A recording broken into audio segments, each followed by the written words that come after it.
In an ever-evolving digital landscape, for your business to thrive, you must adapt or die.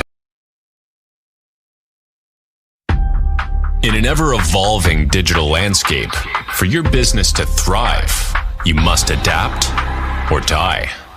Welcome to Marketing in the Age of AI, the podcast helping you harness the power of AI and marketing tools to revitalize and grow your business. And now here's your host, marketing expert and author of Authentic Marketing in the Age of AI, Emanuel Rose.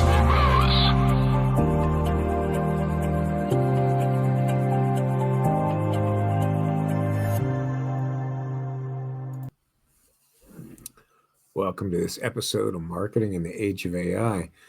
Today we are going to dig into what it takes to be a CTO in this period of vibe coding and what's happening with startups in San Francisco and around the world. My guest today is Balki Kodarapu, who is a fractional CTO. And he specializes in helping SaaS startups scale from the beginning, from no revenue to $50 million in annual recurring revenue, all while maintaining budget and momentum. He has a proven track record of leading 6 startups through hypergrowth, raising over $150 million in funding, and delivering several successful exits. Balki possesses deep insights into the world of technology and innovation. His approach focuses on fostering high-performance teams and building scalable systems that drive revenue. Beyond this impressive professional achievements, Balki is passionate about mentoring future leaders and nurturing talent. So welcome to the show, Balki. I'm grateful that you have some time to spend with me today.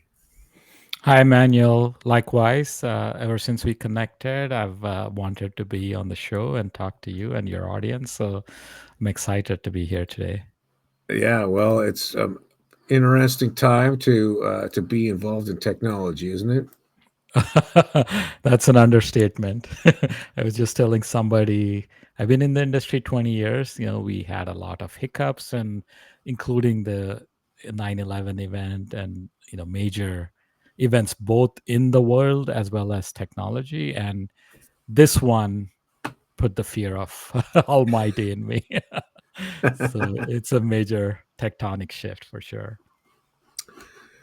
Yeah, so the AI tools, or the vibe coding tools. What have you noticed about how that's changed SaaS startups?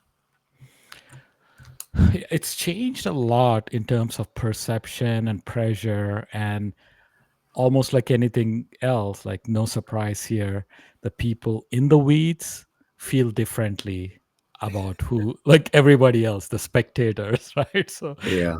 the spectators have not much to lose, so they have lots of opinions and not much, it sounds cynical, but it is true, right? Because I can be on both sides of the equation and I can empathize with both sides. So I'll talk from the inside first as engineers, right? So Yep. imagine yourself like hearing things like, we can replace you overnight. You learn, but indirectly we're saying, even though you learn, we are on a path to replacing you in 6 months or 12 months.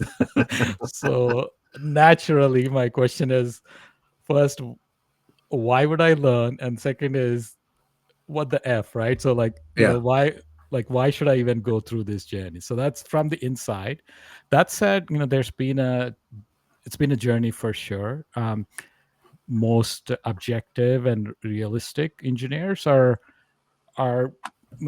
looking at this opportunity and changing their style for the first time in 20 years, right? Sure.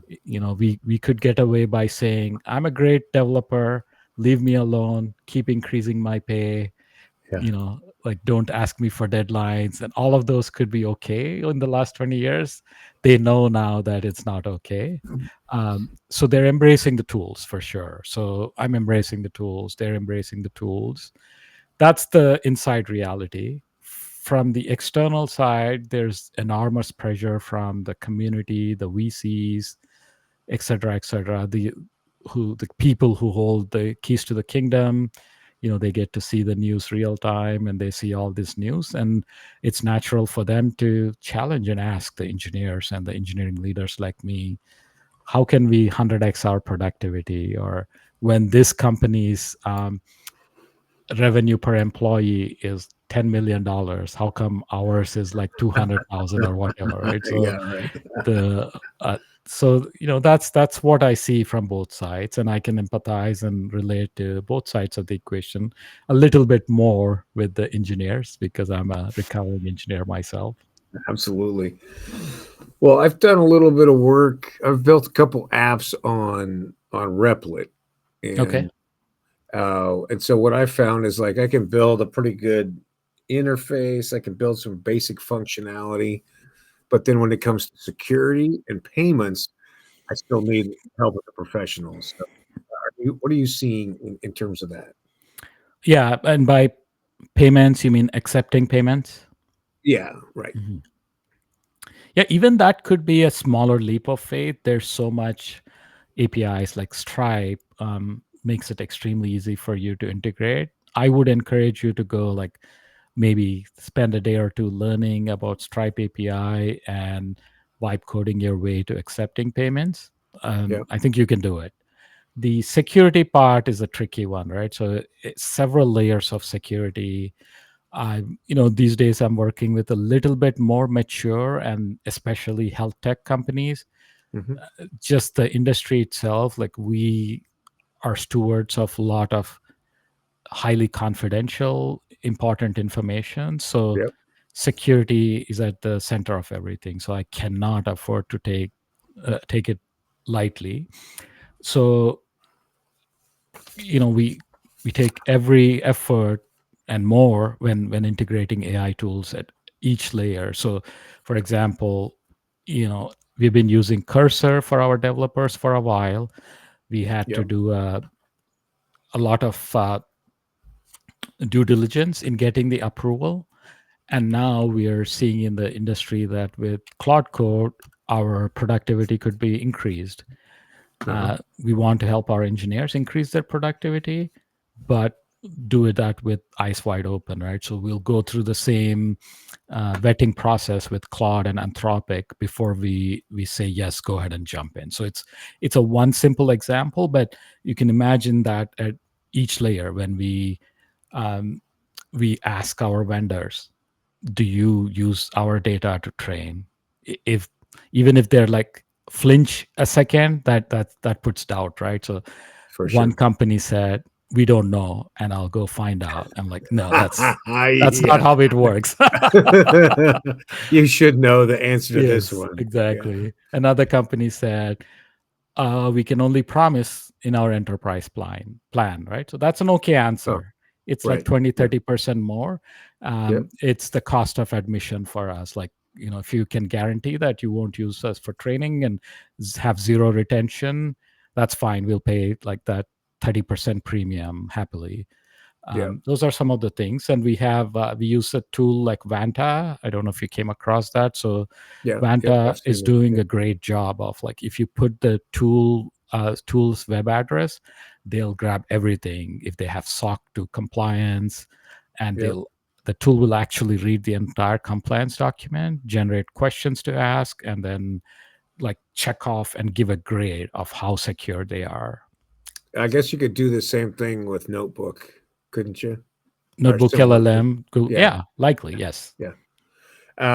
One of the tools I am working on, and I don't know if you'd be interested in this, is a browser-based app that redacts PII, Hmm. and so you're able to interact with the LLM without putting any personal identifiable information into it. Okay, yeah, that's helpful. Please share it with me. Okay, yeah. Well, we're working on a much bigger project than me, just vibe coding that one, of course.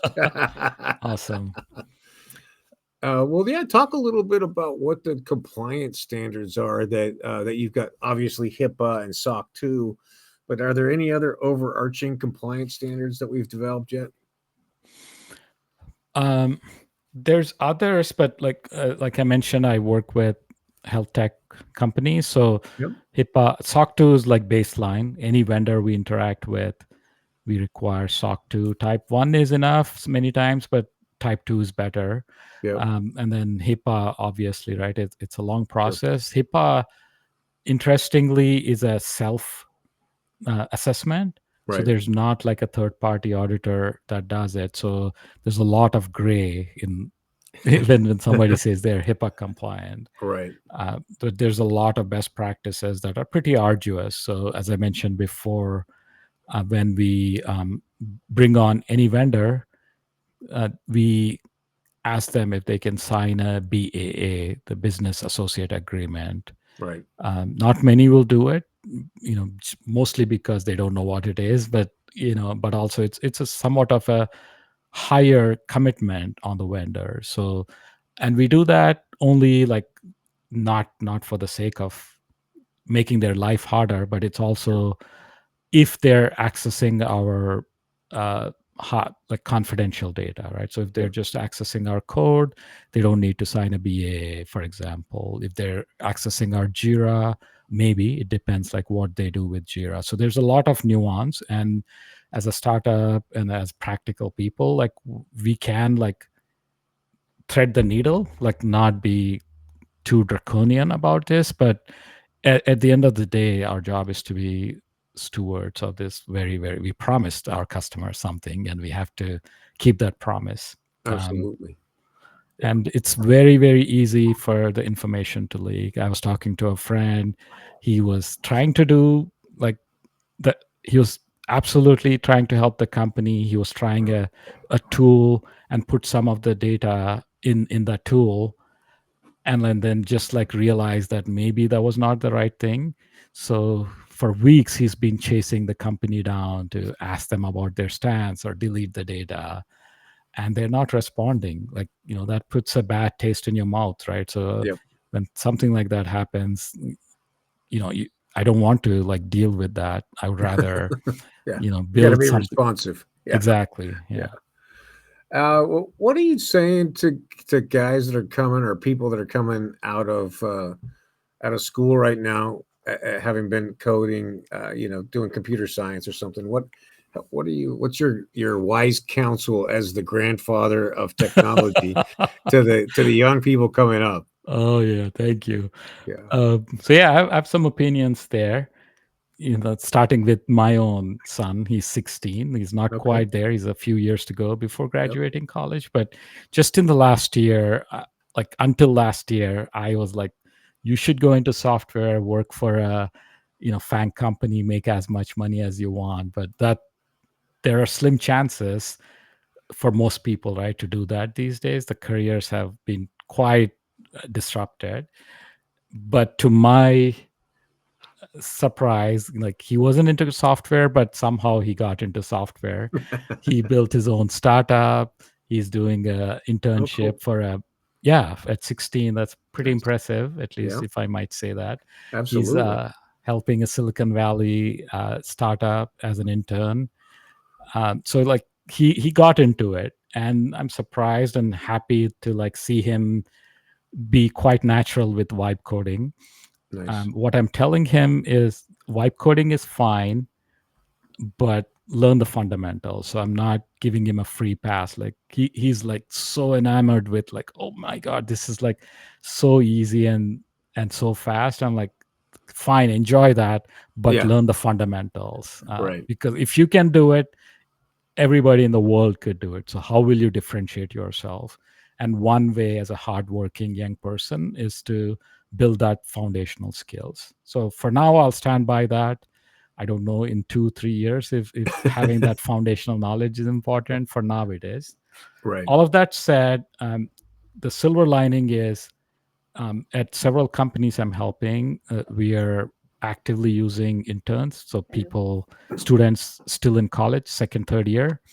And I'm quite surprised and happy to see them become like what I called AI native, right? So they're Yeah. doing a much better job of using the AI tools, including coding and building complex things, more than experienced people. So it's I'm not hesitating to say we hold baggage. We've learned our ways of doing things, and for good or for bad, they're not the ones that are yielding success today. And the young people coming out are a fresh, blank paper. So they're doing a good job, actually, the interns.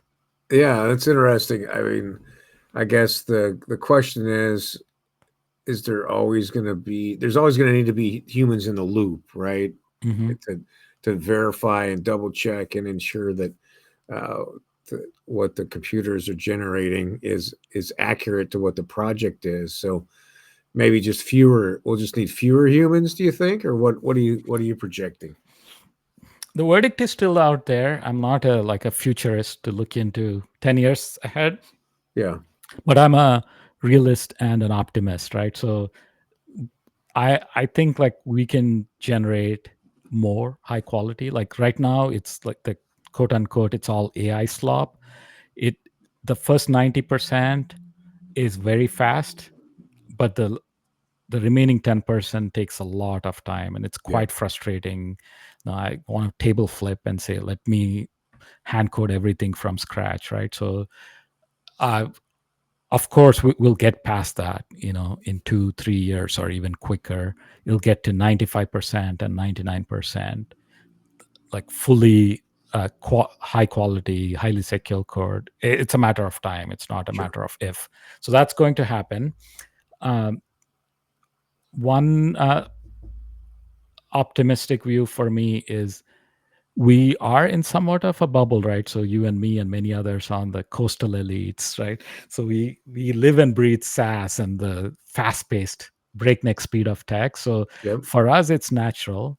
But something like on the far end of the spectrum, like the government or old industries, this is honestly like a gold rush for them, I think, right? So we as technologists, we can help them, and there's a lot of opportunities to disrupt and improve the industry. I think they skipped, because they're so lazy and slow, they skipped several generations of tech advancements.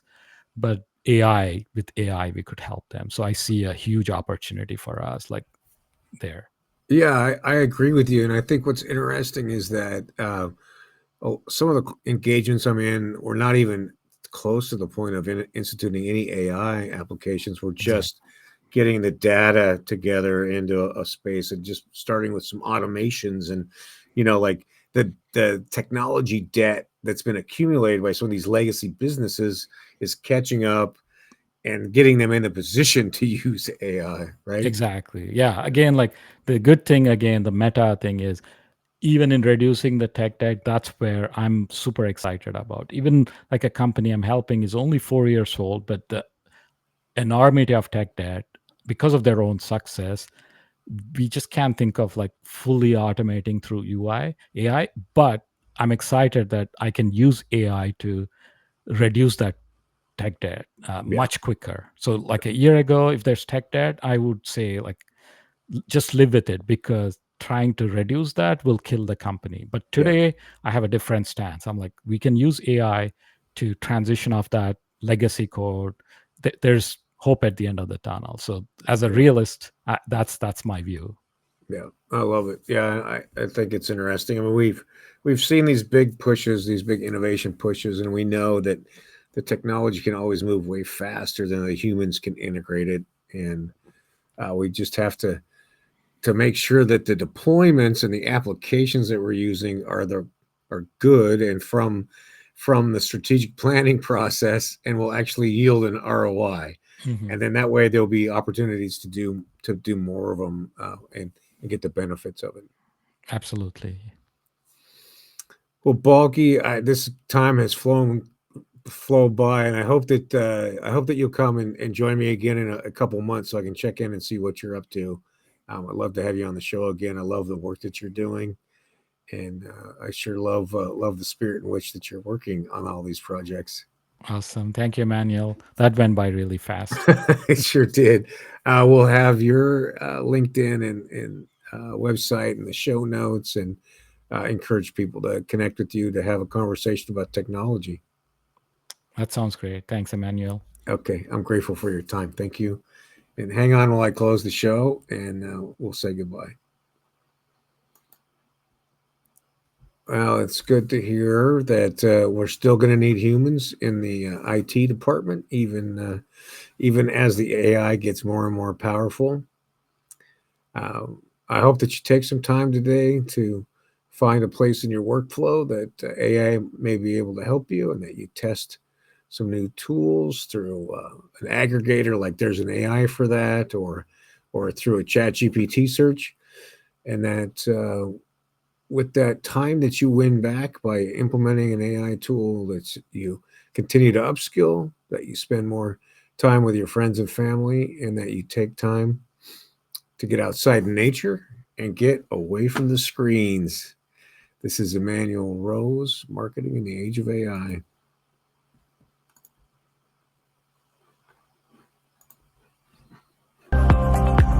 Thanks for listening to Marketing in the Age of AI. Be sure to subscribe wherever you heard this podcast so you never miss a future episode. Your copy of Authentic Marketing in the Age of AI is available at Amazon.com or EmanuelRose.com. You can also connect with Emanuel on LinkedIn. Thanks again for listening, and we'll see you next time.